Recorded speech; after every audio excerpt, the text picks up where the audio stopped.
নমস্কার বন্ধুরা, আশা করছি আপনারা সকলেই ভালো আছেন আর আমিও খুব ভালো আছি।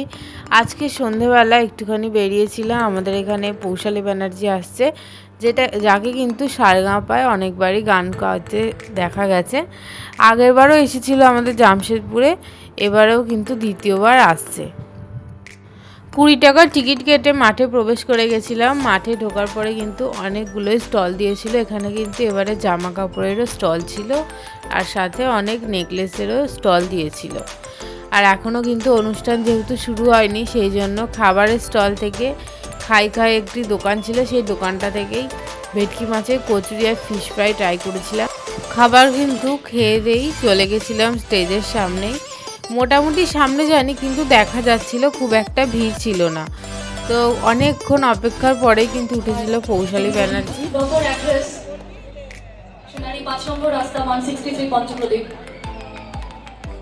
আমার বাবার অ্যাড্রেস ছিল, এখন পরিবর্তন হয়ে গেছে, কিন্তু তবুও খুব নিজের লাগে। এটা আমার খুব নিজের জায়গা। জামশেদপুর আমার প্রচন্ড পছন্দের একটি শহর, এবং তবে থেকে এখানে আসবো শুনেছি। আমি খুব ফেসবুকে খুব আপডেট দিয়েছি যে আমি আসছি জামশেদপুরে।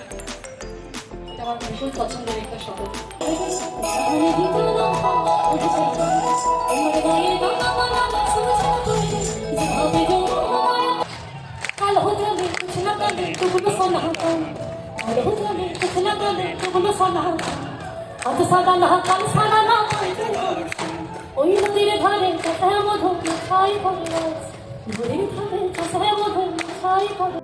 পৌশালী ব্যানার্জি কিন্তু এরকম অনেকগুলো গান গাওয়ার পরেই কিন্তু দেখি সবাই নাচতে নাচতে সামনে চলে এসেছিল। তাই আমরাও অনেকটা সামনে থেকে এই বছরে দেখতে সুযোগ পেয়েছিলাম।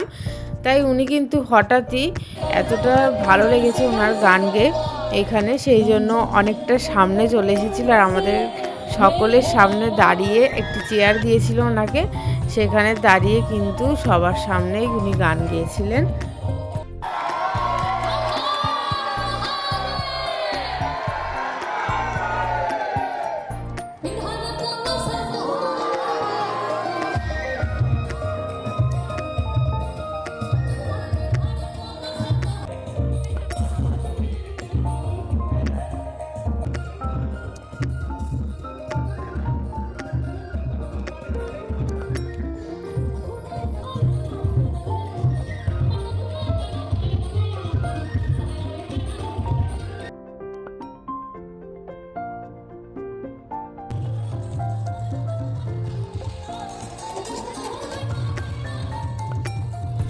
শো শেষ হয়েছিল প্রায় রাত 10:30টার মতন। আর রাত যেহেতু অনেকটা হয়েছে, তাই রাস্তাঘাট আর মাঠ দুটোই ফাঁকা হয়ে গেছিলো।